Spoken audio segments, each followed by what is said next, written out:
LR8 is quant based reasoning. करिए solve, सामने question है। ऐसा इसमें कुछ भी नहीं है जो मैं बताऊं आप तभी कर पाएंगे, ऐसा कुछ भी नहीं है। टेक योर टाइम, सॉल्व करिए।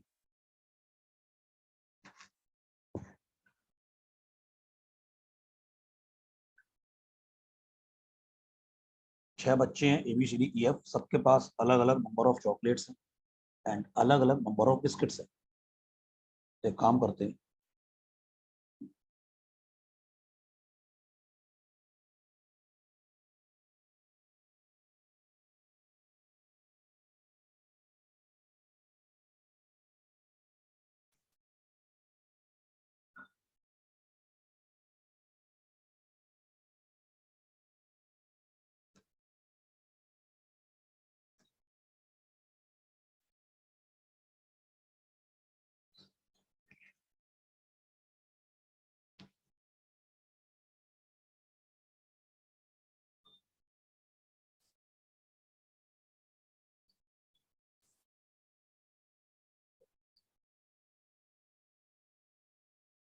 इक्के 100 बनाते हैं, ये भी जरूरत पड़े।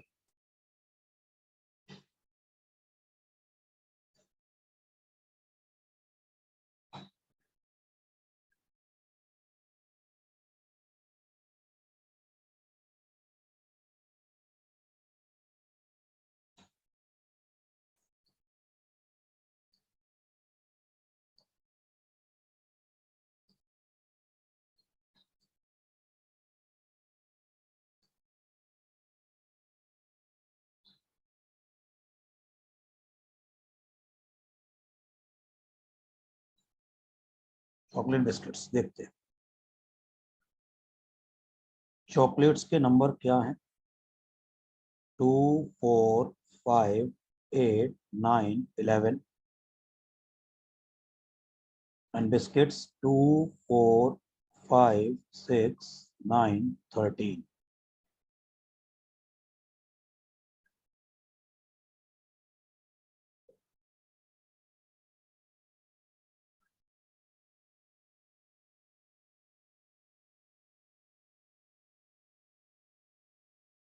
देखते हैं।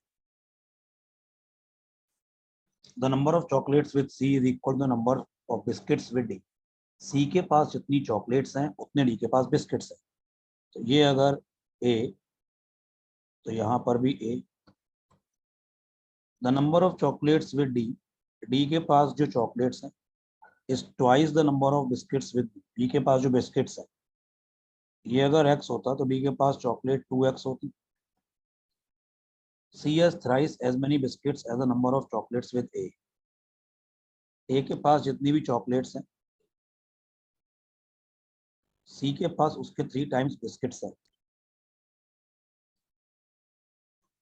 The number of biscuits that F has is 3 less than the number of chocolate that E has। F के पास जो बिस्किट्स हैं वो 3 कम है किससे? जितनी E के पास चॉकलेट्स है। E के पास चॉकलेट्स अगर लेट सपोज M होती तो F के पास बिस्किट्स M-3 होता। And the number of biscuits with A के पास जो बिस्किट्स हैं वो एक ज्यादा है किससे? जितनी F के पास चॉकलेट्स है।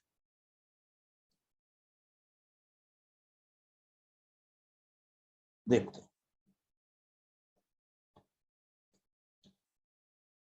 देखो, ए के पास जितनी चॉकलेट है के, बी के पास ए के पास जितनी चॉकलेट्स है सी के पास बिस्किट्स उसके 3 गुने। तो मेरे को ऐसा नंबर चाहिए बिस्किट्स में जो चॉकलेट का 3 टाइम्स हो। तो 2 का 3 टाइम्स 6 ऑलरेडी है, 4 का 3 टाइम्स नहीं है, 5 का 3 टाइम भी नहीं, किसी का भी 3 टाइम्स नहीं, केवल यहाँ पे 2 और उसका 3 टाइम्स 6 बिस्किट्स में अवेलेबल है। तो यहाँ पे केवल 2 आएगा और यहाँ पे 6 आएगा और कुछ नहीं हो सकता है। मैं यहाँ भी लिख देता हूँ शायद जरूरत पड़े। यहाँ पे 2 और सी के सामने चॉकलेट 6 और काटता भी जाता हूँ जो जो यूज हो गया है। अब देखते हैं। बी के सामने बिस्किट्स X, तो डी के सामने चॉकलेट 2X, बिस्किट्स का डबल चॉकलेट। तो बिस्किट 2 तो चॉकलेट 4 है, बिस्किट 4 तो चॉकलेट 8 है। 5 का डबल 10 अवेलेबल नहीं है, 9 का डबल 18 नहीं है, 13 का डबल 26 नहीं है। तो यहाँ यहीं पे 2 केस बन जाएंगे, देखते हैं जो सही होगा वो चलाएंगे। यहाँ मैं बिस्किट्स को लेता हूँ एक्स की वैल्यू 2, तो यहाँ वैल्यू हो गई 4। लेकिन ऐसा भी तो हो सकता है, यहाँ बिस्किट्स हो जाएं बी के पास 4, तो डी के पास चॉकलेट्स हो जाएंगी 8। तो यहाँ से 4 गया और 8 गया, यहाँ से 2 गया और 4 गया।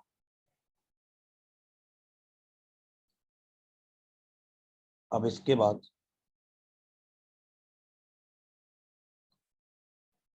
सी के पास जितनी चॉकलेट्स हैं उतने डी के पास बिस्किट्स हैं, तो ए, तो दोनों नंबर इक्वल, यहाँ पे 5 5 और 9 9 है, तो दो केस बनेंगे, फिर से तो रुक जाएंगे। इसको ना देख के और कोई पॉइंट देखेंगे। चॉकलेट्स ई के पास अगर एम है तो बिस्किट्स एफ के पास M-3 है, मतलब बिस्किट्स 3 कम है, तो बिस्किट्स 3 कम है चॉकलेट से, तो 13 अगर मैं लेता तो चॉकलेट 16 होना चाहिए था, नहीं है। ये 9 तो 12 होना चाहिए था, वो भी नहीं है। 5 8 और 4 7, तो यहाँ पे एक ही केस चलेगा 5 8। तो ये अगर 8 होगा तो यहाँ पे 5 होगा और कोई पॉसिबिलिटी नहीं है।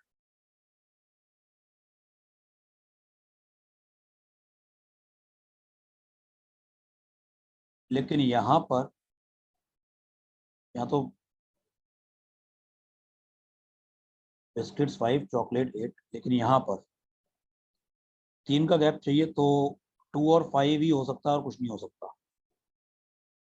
5 8 अवेलेबल नहीं, क्योंकि 8 कैंसिल हो गया, 6 यहाँ कैंसिल हो गया, 6 9 नहीं चलेगा, तो इसका मतलब यहाँ पे 2 और यहाँ पे 5 होगा।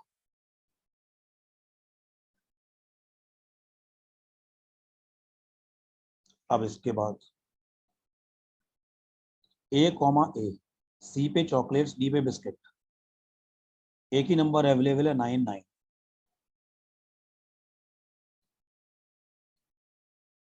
यहाँ पे एक ही नंबर अवेलेबल है 9 9 और कोई अवेलेबल नहीं, बाकी कैंसिल्ड है।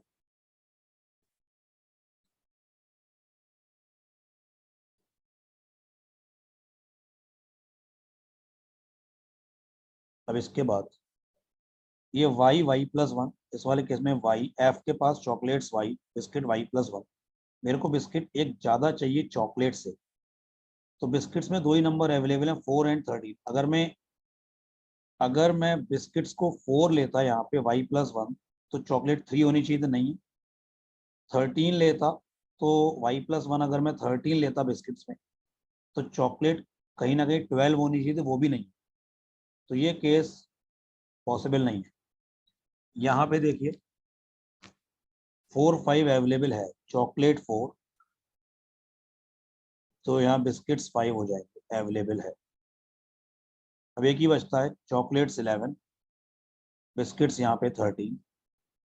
This is a valid case, और ये वाला केस इनवैलिड है।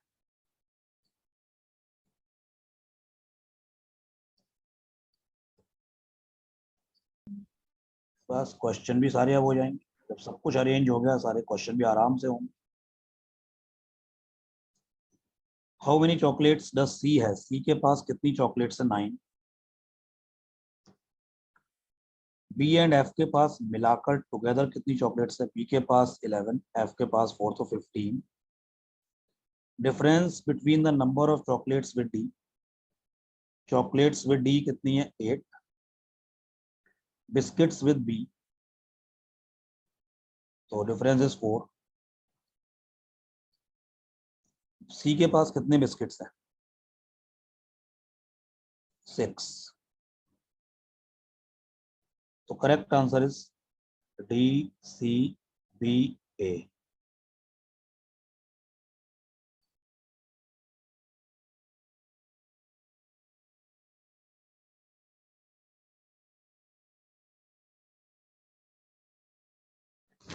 ये क्वेश्चन सबको करना है, 5 to 9 सभी लोग करें। सोचिए, take your time, take your time. एक शॉपकीपर के पास राइस है, उसने उस राइस को 5 बैग्स में फिल कर दिया, और हर बैग की कैपेसिटी अलग अलग।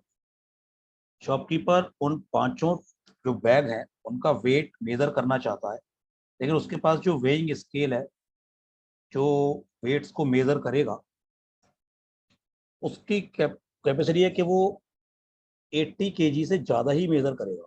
मतलब अगर उसमें कोई ऐसा सामान डाला जाएगा वेइंग स्केल में जिसका वेट 80 केजी से कम होगा तो एरर आ जाएगी, तो वो उसका मेजर नहीं दिखा पाएगा।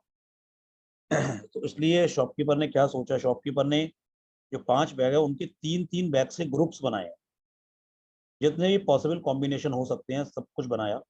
और उसके बाद उसने उन ग्रुप्स को मेजर किया, और वो मेजरमेंट 95 केजी है कोई तीन का, कोई दूसरे तीन का 150 केजी है, कोई दूसरे तीन का 225 है। इस तरह से मामला चल रहा है। फिर कुछ क्वेश्चन पूछे गए, what is the weight of lightest heaviest, और कुछ कुछ क्वेश्चन पूछे गए। देखो इजी, देखो सबसे पहले तो पांचों बैग की कैपेसिटी अलग अलग है, मतलब पांचों का वेट अलग अलग होगा। मान लेता हूं मैं 5 बैग्स हैं, A B C D and E, और ऑर्डर भी उनका यही है। इजी करने के लिए मैंने मान लिया ए सबसे हल्का है, उससे ज्यादा भारी है बी, उसके बाद सी, उसके बाद डी, सबसे ज्यादा हैवीएस्ट है ई। सबसे पहले तो वो तीन तीन के ग्रुप बनाएगा, तो 5 में से तीन तीन के ग्रुप बनाएगा तो 10 तरीके होंगे। जैसे 5C3 is 10, लेकिन आप लोग 5C3 शायद ना जानते हो, कुछ लोग जानते भी होंगे। सिंपल करने के लिए आप जैसे एक ग्रुप बनेगा A plus B plus C, एक ग्रुप बनेगा A plus B plus D, एक ग्रुप बनेगा A plus B plus E, इस तरह से एक ग्रुप बनेगा A plus C plus D, एक ग्रुप बनेगा A plus C plus E, एक बनेगा ए प्लस डी प्लस ई,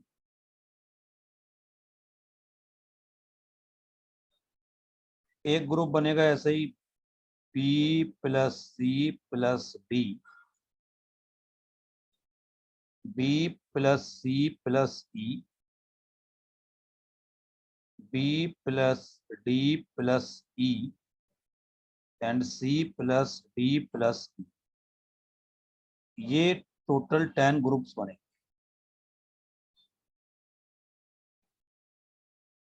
इसके अलावा कोई ग्रुप नहीं बनेगा। इसमें सारे आ गए, ये 10 है, 1 2 3 4 5 6 7 8 9 10। इसमें से कोई एक ग्रुप 95 है, कोई एक ग्रुप 150 है, कोई एक ग्रुप 225 है, कोई एक 120 है, कुछ भी हो सकता है इस तरह से। अगर आप इन सब का सम करो,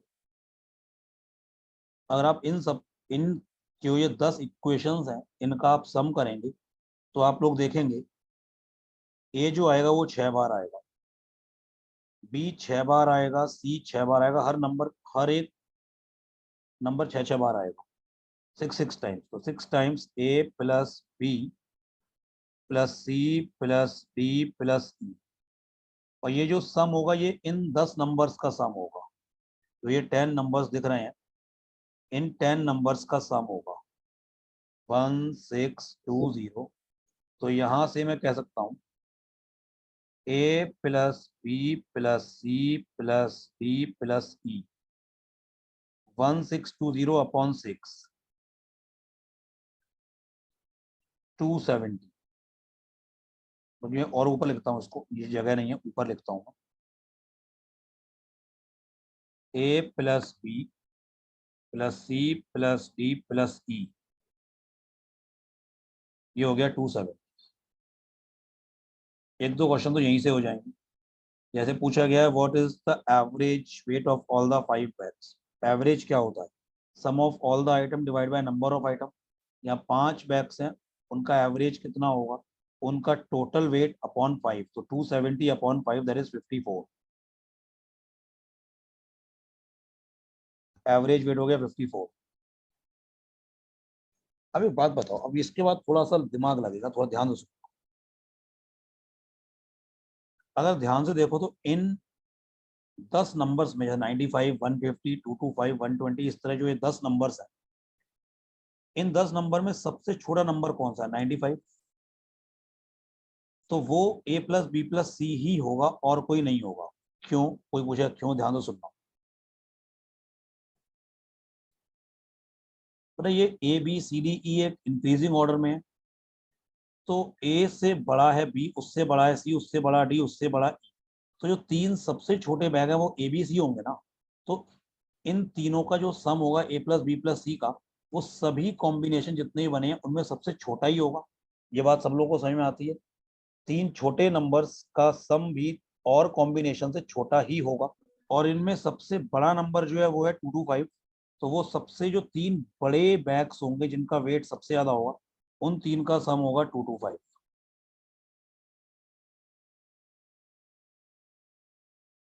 अगर आप इन दोनों इक्वेशन को ऐड कर दें, फर्स्ट और लास्ट को, तो सी दो बार आएगा, ए बी डी ई एक बार आएंगे। तो ऐसे लिख सकता हूँ, A plus B plus C plus D plus E plus C, क्योंकि सी दो बार आएगा। फर्स्ट इक्वेशन और लास्ट इक्वेशन को ऐड कर रहे हैं, ये आएगा 95 प्लस 225 320। इतना जो सम है वो 270 है। तो 270 प्लस सी, इट इज 320। तो सी की वैल्यू यहां से आ गई है 50।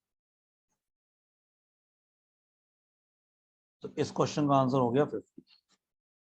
What is the weight of the bag which weighs less than the two heaviest but more than the two lightest? मतलब सी बिल्कुल मिडिल वाला 50। सी 50 किलो का है। अब एक बात थोड़ा ध्यान से सुनना, सी अगर 50 है तो मैं कह सकता हूं कि ए प्लस बी ये 45 होगा, क्योंकि ए प्लस बी प्लस सी 95 है, सबसे फर्स्ट इक्वेशन। और मैं कह सकता हूं डी प्लस ई, सबसे लास्ट इक्वेशन, 175 होगा, क्योंकि सी 50 है, सी प्लस डी प्लस सी लास्ट इक्वेशन 225, तो ये 175 हो गया डी प्लस सी। थोड़ा ध्यान से सुनना। अब इसके बाद सबसे छोटा नंबर 95 था, 95 से जस्ट बड़ा नंबर कौन सा, 95 के बाद जो सेकंड लोएस्ट है, लोएस्ट है 95, उसके बाद 120। अरे ये ए प्लस बी प्लस डी ही तो होगा 120।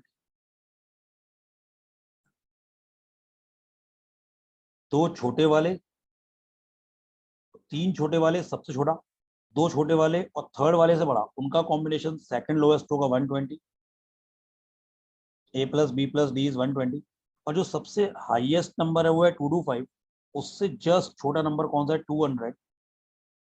तो वो कौन सा होगा, दो सबसे बड़े वाले और थर्ड वाले से जस्ट छोटा, मतलब B plus D plus, B plus D plus ही, ये होगा 200।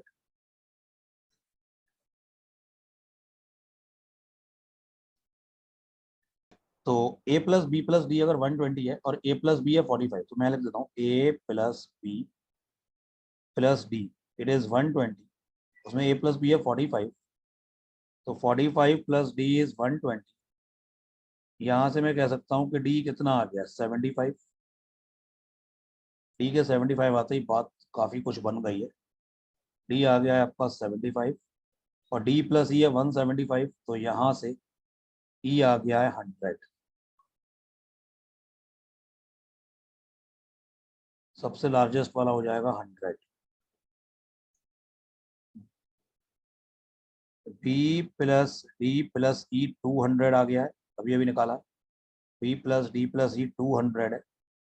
उसमें डी प्लस ई कितना है, 175। तो बी प्लस 175, इट इज 200।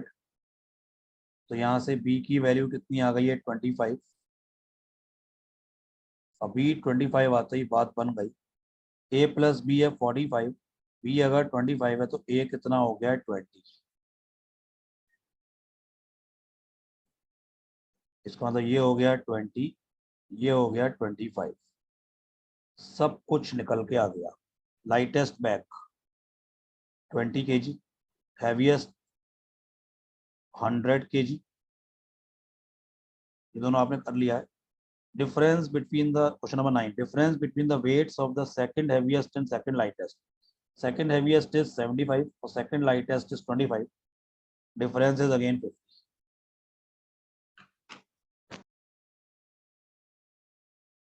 ये करो।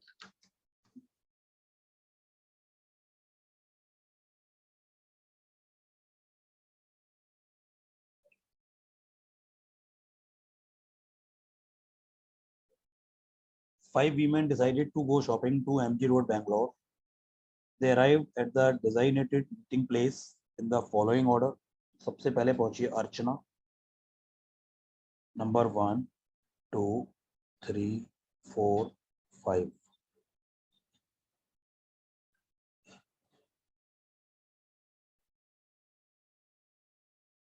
अर्चना,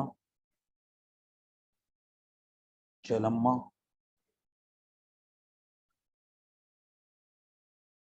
धेनुका, हेलेन,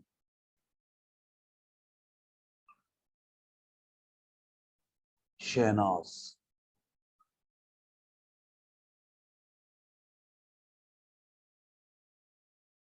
आगे आएगा इनका अमाउंट जो इन लोगों ने खर्च किया है. हर वीमेन ने कम से कम एटलीस्ट 1000 तो खर्चा किया ही. ओके, देखते हैं. The women who spent 2234 arrived before the lady who spent 1193. तो 2234 पहले आएगा किससे? 1193 से. तो ये दोनों एक एक अमाउंट है, ये भी एक अमाउंट है, ये भी एक अमाउंट है. One woman spent rupees 1340. She was not Dhenuka. यहाँ 1340 नहीं आएगा. One woman spent rupees 1378 more than चेलम्मा. बेटा किसी एक वीमेन ने चेलम्मा से 1378 ज्यादा खर्च किया है. तो चेलम्मा अगर स्पेंड करेगी सी, तो एक कोई वीमेन ऐसी होगी जो स्पेंड करेगी C plus 1378. One woman spent rupees 2517 and she was not Archana. एक वीमेन ने खर्च किया है 2517 को, अर्चना नहीं. हेल ने spent more than Dhenuka. Helen ने धेनुका से ज्यादा खर्च किया है. शहनाज ने हाईएस्ट अमाउंट स्पेंड किया है, हाईएस्ट. एंड चेलम्मा ने स्मॉलेस्ट. एक बात बताओ, अमाउंट है क्या क्या? देखो 2234 एक अमाउंट है, 1193 भी एक अमाउंट है जो खर्च हुआ है, 1340 भी एक अमाउंट है जो खर्च हुआ है, 2517 भी एक अमाउंट है जो खर्च हुआ है. एक किसी वीमेन ने खर्चा किया है 13 सी प्लस 1378.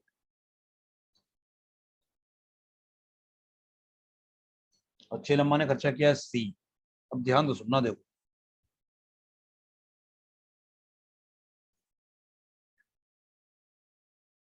चेलम्मा का खर्चा स्मॉलेस्ट है. जो मेरे पास 4 नंबर्स हैं जो पक्का एक कुछ ने जो मतलब किसी ना किसी ने खर्च किए होंगे, वो ये है. चेलम्मा का खर्चा है सी और वो स्मॉलेस्ट है. तो ध्यान दो, सुनना. या तो चेलम्मा का खर्चा होगा 1193, या फिर चेलम्मा का खर्चा 1193 से भी कम होगा. ये बात समझ में आती है? तो या तो चेलम्मा खर्च करेगी 1193, या फिर चेलम्मा 1193 से भी कम खर्च करेगी. ये बात मानते हो? अगर चेलम्मा 1193 खर्च करती, इफ अगर चेलम्मा खर्चा करती 1193, तो एक कोई वीमेन ऐसी है जो खर्चा करती सी प्लस 1378. तो 1193 प्लस 1378, ये कितना हो गया? 11, 17 का 7, 2571. फिर एक वीमेन कोई ना कोई खर्चा करती 257 पर. ये तब है जब चेलम्मा 1193 खर्च कर रही है. लेकिन अगर चेलम्मा खर्चा करती 1193 से भी कम, अगर चेलम्मा खर्चा करती 1193 से कम, तो उस केस में जो लार्जेस्ट अमाउंट होता वो 2517 होता. अभी इस केस में लार्जेस्ट अमाउंट 2517 नहीं है, लार्जेस्ट 2571 हो गया जब चेलम्मा ने खर्चा किया 1193. लेकिन अगर चेलम्मा 1193 से भी कम खर्चा करती, तो उस केस में लार्जेस्ट अमाउंट 2517 होता, तो वो चीज C प्लस 1378 होती, वो हो जाता 2517। तो C की वैल्यू जो होती वो होती 1139। उस केस में C की वैल्यू होती 1139। तो दो केस बने हैं, अगर C 1193 है तो लार्जेस्ट अमाउंट है 2571, और अगर C 1193 से कम है, मतलब C चेलम्मा 1139 है, तो लार्जेस्ट है 2517। एक एक करके दोनों केस की बात करते हैं। अब देखो दोनों केस एक एक करके बनाते हैं। जब पहला ये वाला केस बना रहा हूँ, जब चेलम्मा 1193 है, जब चेलम्मा 1193 है, स्मॉलेस्ट तो हाईएस्ट 2571 हो गया, वो शहनाज है, वो शहनाज हो गई। अब 1193 हो गया, 2571 हो गया, मेरे पास तीन नंबर बचते हैं, 2234, 1340, 2517। ये बचता है, ये बचता है, ये बचता है, और 2234 के नीचे आएगा 1193। देखो ध्यान से सुनना, 2234 के नीचे आएगा 1193, तो 1193 फिक्स हो गया है, तो यहाँ पे 2234 यहाँ हो गया, क्योंकि 1193 के ऊपर ही 2234, तो अर्चना 2234। अब 1340 धेनु का नहीं है, तो 1340 ये होगा, और एक नंबर बचता है कौन सा, एक नंबर कौन सा बचता है, 2517। तो यहाँ पे 2517 आ गया, और हेलेन धेनुका से ज्यादा खर्चा कर रही है, तो हेलेन धेनुका से ज्यादा होना चाहिए, लेकिन ये बात गलत हो गई, क्योंकि हेलेन का खर्चा है 1340 और धेनुका का खर्चा है 2517। हेलेन का खर्चा कम हुआ, तो यानी ये वाला केस गलत है, यानी ये वाला केस गलत है, इसका ये वाला केस गलत है, दूसरा केस बनाना पड़ेगा।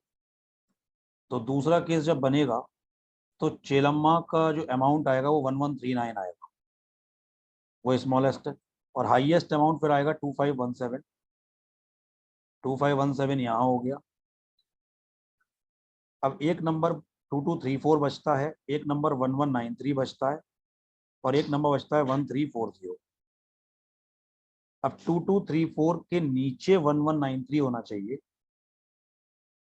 देखो तो 2234 यहाँ तो नहीं हो सकता है, 2234 यहाँ तो नहीं हो सकता, क्योंकि 2234 अगर यहाँ होता तो नीचे 1193 कहाँ आ पाता, नहीं आ पाता। अगर मैं 2234 को यहाँ लेता तो 1193 यहाँ बस यहीं आता। अब इसमें गलती क्या हो जाती, हेलेन का अमाउंट जो खर्चे वाला है वो धेनुका से बड़ा होना चाहिए, तो हेलेन तो छोटा हो गया धेनुका से, तो ये भी गलत है। तो 2234 यहाँ भी नहीं आएगा, इसलिए 2234 सिर्फ यहीं आएगा, 2234 सिर्फ यहीं आएगा। अब 1193 और 1340 बचता है, 1340 यानी तो 1340 यहाँ होगा, तो 1193 यहाँ हो गया, तो हेलेन का खर्चा, हेलेन का जो नंबर है वो धेनुका से बड़ा भी हो गया। तो this is exactly the valid case. इसको देख के आप आंसर करें। What was the amount spend by Helen, Helen ने कितना खर्चा किया है 1340। Which of the following amount was spend by one of them, 1139। 1139 एक अमाउंट है जो खर्चा हुआ है, 1378 नहीं हुआ है, 2718 पॉसिबल नहीं है, 2571 भी पॉसिबल नहीं है। The women who spend rupees 1193, 1193 कौन खर्चा कर रहा है, धेनु का, आंसर आएगा 213। ये एज इट इज कैट का क्वेश्चन, एज इट इज। चलिए आगे चलते हैं। This is called quant based reasoning. ये तो अभी नहीं करेंगे, ये बाद में करेंगे, एक मिनट पहले और करते हैं जरा। ये वाला क्वेश्चन सबको करना है। पहले एक काम करो, इन चार क्वेश्चन के स्क्रीनशॉट ले लो, 16, 17, 18, 19, इन चार क्वेश्चन का जल्दी से स्क्रीनशॉट लो, करो सॉल्व। बहुत बढ़िया क्वेश्चन है, बहुत बढ़िया क्वेश्चन,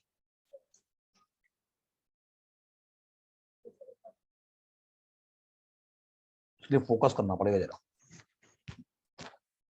तुम लोगों को ये तो समझ में आ गया होगा 16 लगातार आने वाले नेचुरल नंबर्स हैं। एक 4x4 के कॉलम इस स्क्वायर मैट्रिक्स में फिट हो गए हैं। एक बॉक्स में एक ही नंबर आएगा। कुछ नंबर्स गिवन भी हैं, रिमेनिंग आपको बताने हैं। नंबर्स इस तरह से फिल किए गए हैं, sum of number in the boxes of any row, any column and any diagonal is the same. देखो ध्यान से सुनना सब लोग। ये वाले 4 नंबर का सम जो भी होगा, इन 4 नंबर का सम जो भी होगा, इन 4 नंबर का सम जो भी होगा, इन 4 नंबर का सम जो भी होगा, सेम होगा। जैसे इन 4 नंबर जो कॉलम में, इसका, इसका, इन चारों का और इन चारों का सम सेम होगा। ये 4 नंबर जो डायगोनल वाले 25HE16, ये और ये डायगोनल वाले ये भी सेम होगा। थोड़ा लॉजिकल सोचो। ये 16 नंबर है और 13 एक नंबर दिख रहा है और 28 एक नंबर दिख रहा है। 13 से लेके 28 तक, और ये सारे नंबर कॉन्जिक्यूटिव नंबर्स में 16 सर कॉन्जिक्यूटिव नेचुरल नंबर्स, तो सारे नंबर आ जाएंगे। ये नंबर्स यही होंगे 13, 14, 15, 16 अप टू टिल 28। जब आप काउंट करोगे ये 16 नंबर ही होंगे। इसका मतलब 13 सबसे स्मॉलेस्ट नंबर होगा, इसमें 28 सबसे लार्जेस्ट होगा। बीच के सारे नंबर्स आएंगे, सारे सारे मतलब सारे। अब इन सभी नंबर्स का सम तुम निकाल सकते हो। 13 से लेके 28 तक का सभी नंबर का सम निकाल लोगे आराम से। इन नंबर्स का एवरेज क्या होगा? 13 प्लस 28 डिवाइडेड बाय 2, ये एवरेज हो गया। Average into number of numbers मतलब 16, ये 16 नंबर है, ये सम ऑफ ऑल द नंबर्स हो गया। तो ये कितना हो गया? 13 प्लस 28 कितना हो गया? 41। 41 इंटू 8, 328। इन 16 नंबर्स का सम हो गया 328, 328। इसका मतलब ये x की वैल्यू, ये 4x, ये चारों रो, मतलब ये 4 रो है, एक रो में 4 नंबर है, 4 नंबर का सम x है, तो पूरे 16 नंबर का सम 4x होगा।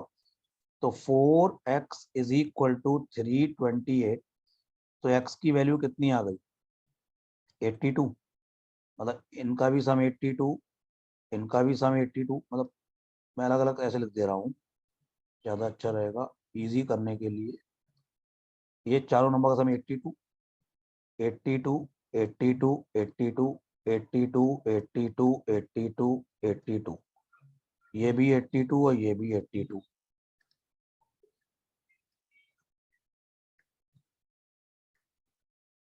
बेटा सबको ये बात समझ में आती है? अब जरा ध्यान से सुनना, थोड़ा फोकस चाहिए इसके लिए। मैं एक टेबल और बना देता हूँ। एक टेबल तो बनी है, एक टेबल और बनाए तो शायद जरूरत पड़े, ये नंबर्स काफी सारे हैं।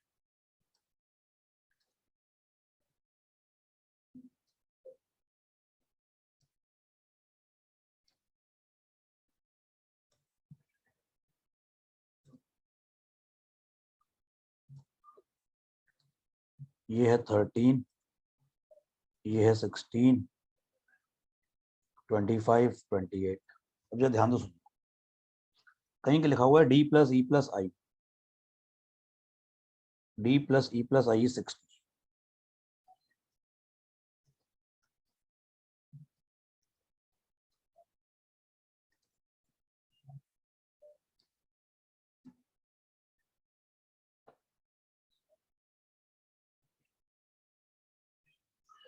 अब देखो, ये जो तुम्हें डायगोनल दिख रहा है ये वाला 13D I 28, 13 plus D plus I plus 28, ये मिला के 82 होगा। D yes plus sir. I की वैल्यू 41 हो गई, और D प्लस आई अगर 41 हो गया तो मैं डायरेक्टली कह सकता हूँ यहाँ से E, E जो होगा वो 19 होगा। ये बात समझ में आती है? E 19 में दोनों जगह पुट कर दिया। और D प्लस आई 41 है, वो पता नहीं कैसे होगा, लेकिन E 19 हो गया। अब 25 प्लस H प्लस E जो कि 19 है, प्लस 16, ये मिला के 82 होगा। तो 25 प्लस 19 44, 44 प्लस 16 60। तो h की वैल्यू यहां से आ गई है 22। 13 plus a plus b plus 16 मिला के 82। 13 प्लस 16 इज 29। तो a प्लस b आ गया है 53। अब जरा ध्यान से सुनना पड़ेगा। ये दो नंबर का सम 53 है और दोनों नंबर 13 से 28 के बीच में है। 28 नहीं हो सकता क्योंकि 28 तो दिख रहा है, तो ए बी 28 नहीं हो सकते कोई भी। तो दो नंबर का सम इस रेंज में 53 है। वो एक ही तरीका हो सकता है 26 27 या फिर 27 26, और कोई तरीका हो ही नहीं सकता। और कोई तरीका नहीं हो सकता। अब आप कहेंगे ये कैसे पता लगेगा? अरे भाई, अगर दो बार अगर तो आप लोग 28 हो नहीं सकता तो बड़े से चलो।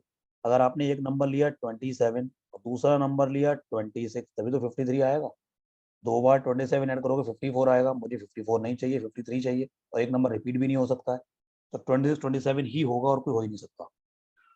यानी कि अगर ए की वैल्यू 26 है तो बी की वैल्यू 27 है, और ए की वैल्यू 27 है तो बी की वैल्यू 26 है। कुछ भी हो सकता है। लास्ट वाला देखो, 25 प्लस के प्लस एल प्लस 28।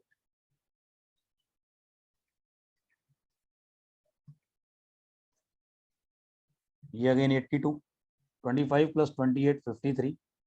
तो के प्लस एल यहाँ से हो गया है 29। दो नंबर का सम 29, तो वो 14 और 15 ही हो सकते हैं सिर्फ। 14 15 या 15 14, और कोई तरीका ही नहीं। अगर के 14 तो एल 15, और अगर एल 15 तो के 14, और कोई तरीका नहीं हो सकता। ये बात समझ में आती है? ये बने दो केस, और हर केस के करस्पॉन्डिंग यहाँ पे दो केस, तो चार केस, तो चार केस बनाना बेटर है। तो एक केस देख लो, मैंने जस्ट एज्यूम मान लिया ए है 26 और बी को मैंने मान लिया 20, तो बी अपने आप 27 हो गया। बी अपने आप 27 हो गया। मैं भी ए को 26 ले रहा हूँ। मैं ये वाला केस बाद, ए को 27 बाद में देख लूंगा। यहाँ लिख देता हूँ मैं ए 27 और बी 26। अब देखो ध्यान से सुनना। अगर ए 26 है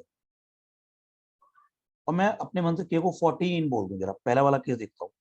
अगर मैं के को 14 बोल दूं, ध्यान से सुनना, तो 26 प्लस 14 कितना हो जाएगा? 40। मतलब ए 26 हो गया, के हो गया 14, तो 26 प्लस 14 हो गया 40 प्लस 22 62। तो इस केस में डी कितना आ गया? डी 20 आ गया। और अगर के 14 है तो एल 15 होगा। ये तो पक्की बात है। तो ये आई कितना आ गया? 27 प्लस 19 कितना होगा? 27 19 46। 46 प्लस 15 40। 27 plus 19 is 46। 46 प्लस 15 61। तो आई कितना आ गया? आई आ गया 21। लेकिन अगर मैं ये सोचो, यहीं पे अगर मैं 26 के साथ अगर मैं यहाँ पे 15 लेता, डी को 15, तो ये 14 होता। चेक करते हैं। 26 plus 15, 26 plus 15 is 41। 41 plus 22, 41 plus 22 कितना होगा? 63। और 63 में कितना ऐड करें? 82 आए तो 19। तो यहाँ पे 19 आना पड़ेगा, जो कि नहीं आ सकता। 19 बगल में दिखा है, डी 19 नहीं हो सकता है। हाँ या ना?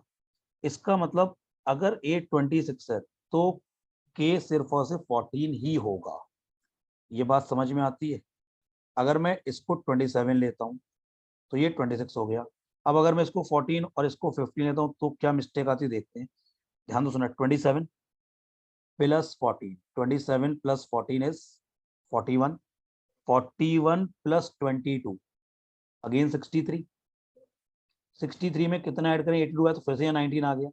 तो गड़बड़ हो गई ना, तो 27 के साथ 14 नहीं आएगा, तो 27 के साथ 15 ही आएगा। तो 27 के साथ ये हो गया 15, तो ये हो गया 14। 27 प्लस 15 कितना हो गया 42, 42 प्लस 22 64।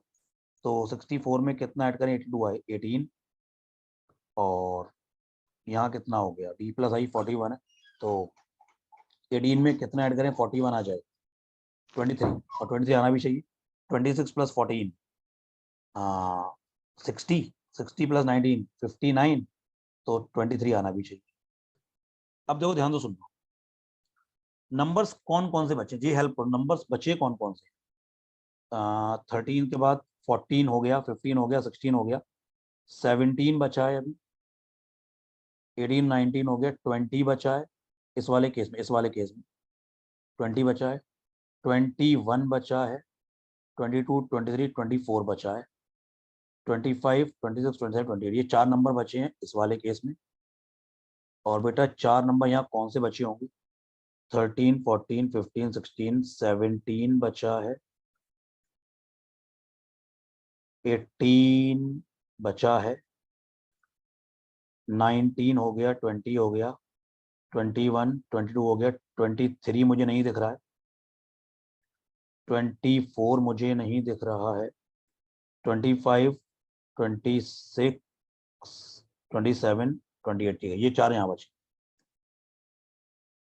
अब देखो पहले मैं इस वाले केस की बात करता हूँ, 13 प्लस सी प्लस जी प्लस 25,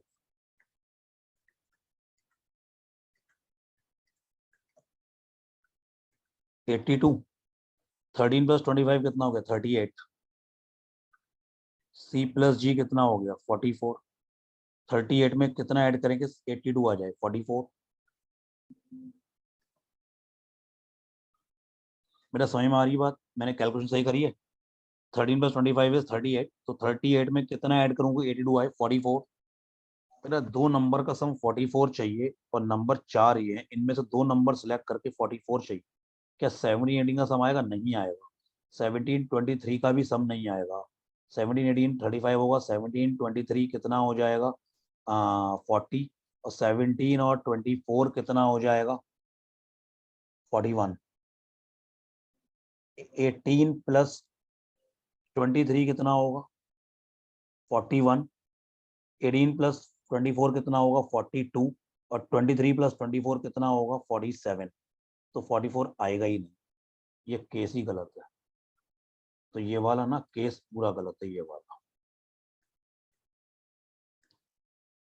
यहाँ पे देखो, यहाँ पे सी प्लस जी जो 44 होगा,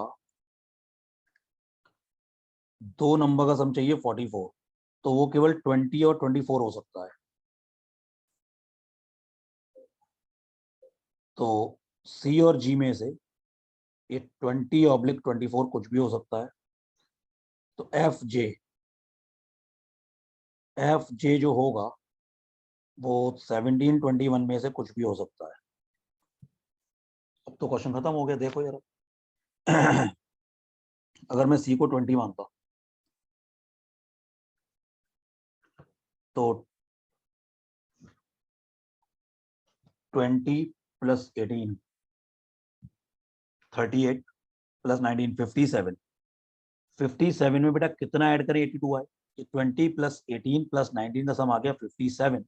मेरे को बताओ 57 में कितना ऐड करें 82 आए 25। 25 तो है ही नहीं ना, 25 तो यूज हो गया है, इसका मतलब यहाँ पे 20 नहीं आएगा। तो 20 यहाँ आएगा, 24 यहाँ आएगा। 24 प्लस 18 कितना होता है 42, 42 प्लस 19 इज 61। 61 में कितना ऐड करें कि 82 आ जाए 21। 20 प्लस 22 42, 42 प्लस 23 65। 65 में कितना ऐड करें 17, 17 ही बचा हुआ है। This is totally the valid case.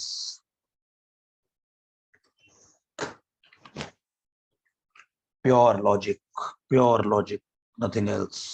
अब जब डेटा बन गया तो क्वेश्चन तो कर ही लोगे, डेटा अरेंज हो गया है तो आई थिंक क्वेश्चन तो आप लोग कर ही लेंगे। मेन तो बात इंफॉर्मेशन की होती है ना, इंफॉर्मेशन अरेंज हुई कि नहीं हुई। जब हर सेल में इंफॉर्मेशन अरेंज हो गई, नंबर्स अरेंज हो गए हैं, तो गिवन क्वेश्चन के आंसर तो आई थिंक आप कर ही लेंगे। बराबर, यही सब क्वांट बेस्ड रीजनिंग होती है और कुछ नहीं है।